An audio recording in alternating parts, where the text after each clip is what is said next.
Hello friends, எல்லோரும் எப்படி இருக்கீங்க? இன்றைக்கி நம்ம வீடியோவில் ஹோட்டல் ஸ்டைலில் நல்லா டேஸ்டியாக சூப்பராக நம்ம தயிர் வடை எப்படி செய்கிறதுன்னு பார்க்க போகிறோம்.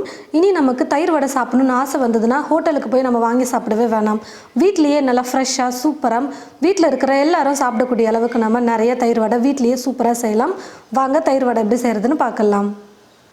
200 கிராம் உளுத்தம்பருப்பு எடுத்து தண்ணியில் 2 மணி நேரத்துக்கு நல்லா நான் ஊற வச்சு எடுத்துக்கிட்டு, உளுத்தம்பருப்பை நல்லா இப்போ தண்ணியில் கழுவிட்டு தண்ணி இல்லாமல் வடித்து எடுத்து வச்சுருக்கேன்.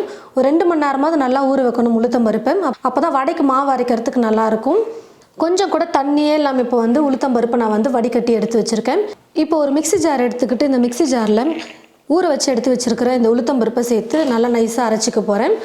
முதல்ல தண்ணி சேர்க்காமல் அரைச்சி பாருங்கள். நல்லா அரைப்பட்டு வந்துருச்சுன்னா நீங்கள் தண்ணியே சேர்க்க வேணாம். ஒருவேளை பருப்பு அரைப்படலைன்னா சும்மா ஒரு 2-3 ஸ்பூன் அளவுக்கு தண்ணி சேர்த்துட்டு நீங்கள் அரைச்சிக்கோங்க. தண்ணி முக்கியமாக சேர்க்காமல் அரைக்கிறது ரொம்ப நல்லது. ஒருவேளை அரைப்படலைன்னா லைட்டாக ஒரு 2-3 ஸ்பூன் அளவுக்கு தண்ணி சேர்த்து அரைச்சிக்கோங்க. நல்லா நைஸாக அரைச்சி எடுத்துக்கணும். கூடவே காரத்துக்கு பச்சை மிளகாவை சேர்த்துக்க போகிறேன்.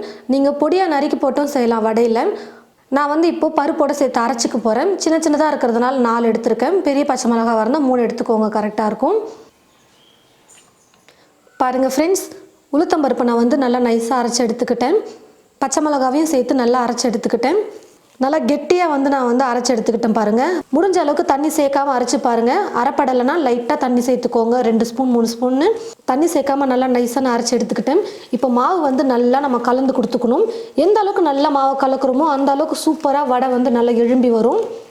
கூடவே கொஞ்சம் உப்பு சேர்த்துட்டு நான் கலந்துக்கிறேன். கொஞ்சம் ஒரு 3 நிமிஷமாவது நல்லா நம்ம மாவை கலந்து கொடுக்கணும்.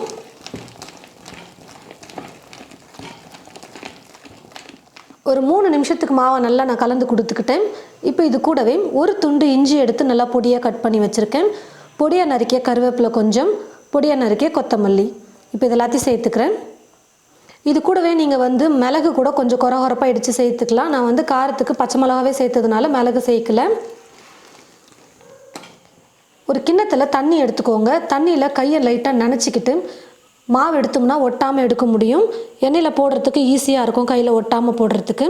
இந்த மாதிரி நல்லா அழகாக எடுத்து உங்களுக்கு எந்த சைஸில் வடை வேணுமோ அந்த சைஸுக்கு மாவு எடுத்துக்கோங்க. கட்டை விரலில் இப்படி நடுவில் ஹோல்ஸ் போட்டு இப்படி எண்ணெயில் போட்டுடலாம். பாருங்கள், நல்லா ஒட்டாமல் அழகாக போட முடியுது. ஒருவேளை நீங்கள் எக்ஸ்ட்ரா தண்ணி சேர்த்து இலக்கமாயிடுச்சு மாவு, அப்போ என்ன பண்ணுறதுன்னு பார்த்தீங்கன்னா கொஞ்சம் லைட்டாக அரிசி மாவு சேர்த்துக்கோங்க. ஆனால் நம்ம தயிர் வடைக்கு அரிசி மாவெல்லாம் சேர்க்க மாட்டோம். ஒருவேளை நீங்கள் அரைக்கிற உளுத்த மாவு கொஞ்சம் இலக்கமாயிட்டால் நீங்கள் சேர்த்துக்கோங்க, பரவாயில்ல. ஆனால் முடிஞ்ச அளவுக்கு வெறும் உளுத்த மாவில் மட்டும் நம்ம இப்போ வடை செய்ய பார்க்கலாம். இப்போ எனக்கு மாவு கரெக்டான பதத்தில் இருக்குது வடை செய்கிறதுக்கு. இப்போ நான் அப்படியே அரிசி மாவெல்லாம் சேர்க்காமல் வடை செய்ய போகிறேன். கடாயில் எண்ணெய் ஊற்றி வச்சுட்டு எண்ணெய் பார்த்தீங்கன்னா நல்லா காஞ்சிருச்சு. கொஞ்சமாக நீங்கள் மாவு போட்டு பாருங்கள், எண்ணெய் காஞ்சிருக்கா இல்லையான்னு தெரியும். இப்போ தண்ணியில் லைட்டாக கையை நினச்சிக்கிட்டு கொஞ்சம் கொஞ்சமாக மாவு எடுத்து நம்ம வடை தட்டி போட்டுக்கலாம். நம்ம கையில் நல்லா மாவை 2-3 நிமிஷத்துக்கு அடைச்சதுனால பாருங்கள், மாவு தட்டி போட்டதுமே வடை அப்படியே எண்ணெயில் மிதக்குது.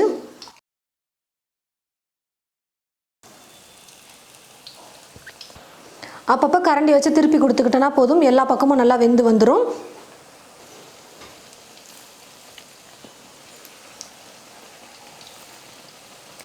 பாருங்கள் ஃப்ரெண்ட்ஸ், வடை நல்லா வெந்து வந்துருச்சு. மேலே கலர் பார்த்தீங்கன்னா ரொம்ப மாறக்கூடாது. இந்த அளவுக்கு கொஞ்சம் லைட்டாக மாறினா போதும். நம்ம நார்மலாக மெது வடை செய்கிற மாதிரி ரொம்ப மாறணும்னு இல்லை. இதே போல் மீதி இருக்கிற மாவையும் நம்ம வடை தட்டி போட்டுக்கலாம். பாருங்கள் ஃப்ரெண்ட்ஸ், வடை நான் செஞ்சு எடுத்துக்கிட்டேன். நல்லா சூடு ஆறணும். குறைஞ்சது ஒரு 15 நிமிஷம் இல்லை 20 நிமிஷமாவது ஆகணும். நல்லா ஃபுல்லாக சூடு ஆறணும். வடை கொஞ்சம் கூட சூடாகவே இருக்கக்கூடாது. சூடு ஆறுற வரைக்கும் நம்ம அப்படியே வச்சுக்கலாம். அதுக்கப்புறமா நம்ம தயிர் வடை செய்ய ஆரம்பிக்கலாம். வடை பார்த்திங்கன்னா நல்லா சூடு ஆறிடுச்சு. நல்லா சூடு ஆறினதுக்கப்புறமா இப்போ இந்த வடையை நம்ம தண்ணியில் போட்டு எடுக்க போகிறோம். அதாவது இப்போ இந்த வடையை நம்ம இந்த தண்ணியில் சேர்க்க போகிறோம். ஆனால் இப்போ நம்ம எடுக்கிற தண்ணி பார்த்திங்கன்னா மிதமான சூட்டில் இருக்கணும். ரொம்ப கொதிக்க தண்ணியை காய வச்சு எடுத்துக்கக்கூடாது. அதை மட்டும் நீங்கள் பார்த்துக்கோங்க. இப்போ இந்த மிதமான சுடு தண்ணியில் நம்ம எடுத்துருக்கிற வடையை சேர்த்துடலாம். கரெக்டாக 1 நிமிஷம், அப்படி இல்லைனா 2 நிமிஷம் அளவுக்கு நீங்கள் வடையை போட்டிங்கன்னா போதும். அதாவது சுடு தண்ணியில் அப்படியே விட்டிங்கன்னா போதும். ரொம்ப ஊற வைக்கக்கூடாது, லைட்டாக ஊறினா போதும். எங்கள் வீட்டில் நாங்கள் 5 பேர் இருக்கோம். அதனால் 5 பேர்த்துக்கு 2 வடைன்னு சொல்லிட்டு நாங்கள் கணக்கு பண்ணி 10 வடைக்கு மட்டும் இப்போ நான் தயிர் வடை செய்ய போகிறேன். ஆனால் நான் எடுத்த 200 கிராம் உளுத்தம்பருப்புக்கு பார்த்திங்கன்னா வடை அதிகமாக வரும். ஆனால் நான் இப்போ 10 வடை மட்டும்தான் தயிர் வடை செஞ்சு காட்ட போகிறேன். அதுக்கேற்றது போல் தான் எல்லாத்துக்குமே நான் தயிர் எல்லாமே எடுக்க போகிறேன். கரெக்டாக நான் வந்து 1 நிமிஷம் இல்லை 2 நிமிஷம் தண்ணியில் விட்டுட்டேன். இப்போது வடையை எடுத்து நம்ம கொஞ்சம் லைட்டாக அப்படி ப்ரெஸ் பண்ணிக்கலாம்.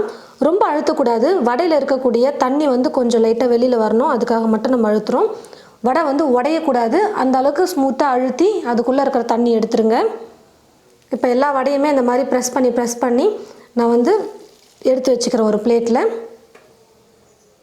தண்ணியில் போட்டு எடுத்துகிட்டு நான் தண்ணியை லைட்டாக பிழிஞ்சு எடுத்துட்டேன். வடை இப்போ சூப்பராக ரெடி ஆகிடுச்சு.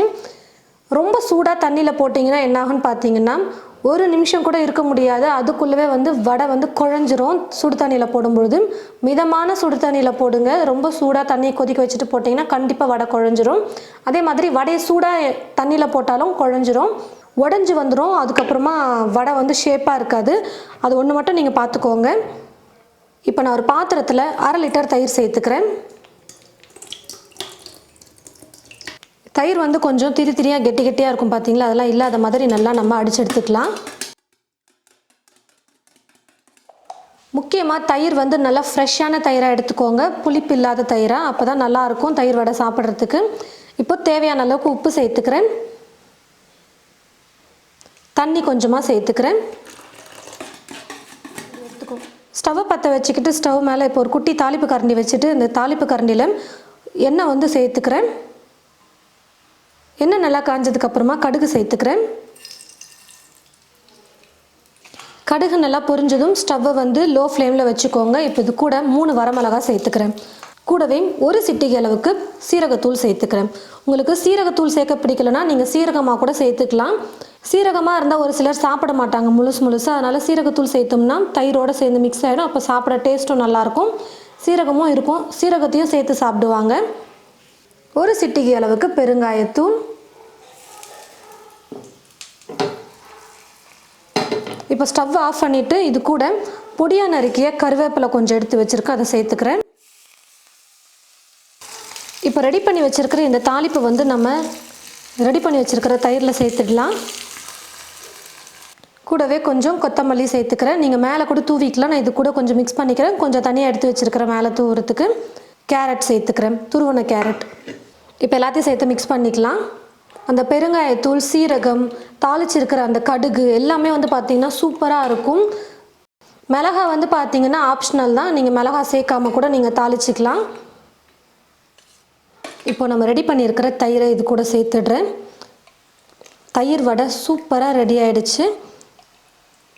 கொஞ்ச நேரம் விட்டு சாப்பிட்டோம்னா அந்த தயிரில் நல்லா வடை ஊறிடும். சாப்பிட்றதுக்கே அவ்வளோ சூப்பராக இருக்கும். இப்போ இதுக்கு மேலே பொடியாக நறுக்கிய கொத்தமல்லி வேணால் நீங்கள் கொஞ்சம் சேர்த்துக்கலாம். அதுக்கப்புறம் கேரட் கொஞ்சம் துருவனது கொஞ்சம் சேர்த்துக்கிறேன். கடைசியாக இதுக்கு மேலே காரா பூந்தி இருக்குது பார்த்தீங்களா, அதை கொஞ்சம் மேலே சேர்த்துக்கிறேன். இது கூட இன்னும் அழகுபடுத்துறதுக்கு, இன்னும் டேஸ்ட்டுக்குன்னு கூட சொல்லலாம், கொஞ்சமாக மிளகாய்த்தூள் வந்து தூவி வைப்பாங்க. நீங்கள் ஹோட்டலெல்லாம் பார்த்தீங்கன்னா தெரியும், லைட்டாக வெறும் மிளகாய்த்தூளை இப்படி சும்மா லைட்டாக அப்படி தூவி விடுவாங்க. இந்த மாதிரி நீங்கள் தயிர் வடை செஞ்சுட்டு எல்லாத்தையும் இப்படி மேலே அழகாக டெக்கரேட் பண்ணிவிட்டு கொடுத்தீங்கன்னா அவ்வளோ விரும்பி சாப்பிடுவாங்க. இனிமேல் தயிர் வடை சாப்பிட்ணும் அப்படின்னாலே ஹோட்டலுக்கு போகணும் அப்படின்னு இல்லை, வீட்லேயே அழகாக நம்ம மெது வடை செஞ்சுட்டு தயிர் வடை வீட்டில் இருக்கிற எல்லாருக்கும் நம்ம கொடுக்குற மாதிரி செய்ய முடியும். ரொம்ப டேஸ்டியாக சூப்பராக நீங்களும் இது போல் உங்களோட வீட்டில் தயிர் வடை செஞ்சு பாருங்கள். இதே போல் நீங்கள் ட்ரை பண்ணி பார்த்துட்டு எப்படி இருக்குன்னு மறக்காமல் கமெண்ட் பாக்ஸில் வந்து கமெண்ட் பண்ணுங்கள். இந்த வீடியோவை மற்றவங்களுக்கும் ஷேர் பண்ணுங்கள். இது போல் நிறைய ரெசிபீஸ் பார்க்க தமிழ் ஃபுட் மசாலா சேனலை மறக்காமல் சப்ஸ்கிரைப் பண்ணிக்கோங்க. கூடவே பக்கத்தில் இருக்கிற பெல் ஐக்கானை கிளிக் பண்ண மறந்துடாதீங்க. தேங்க்யூ.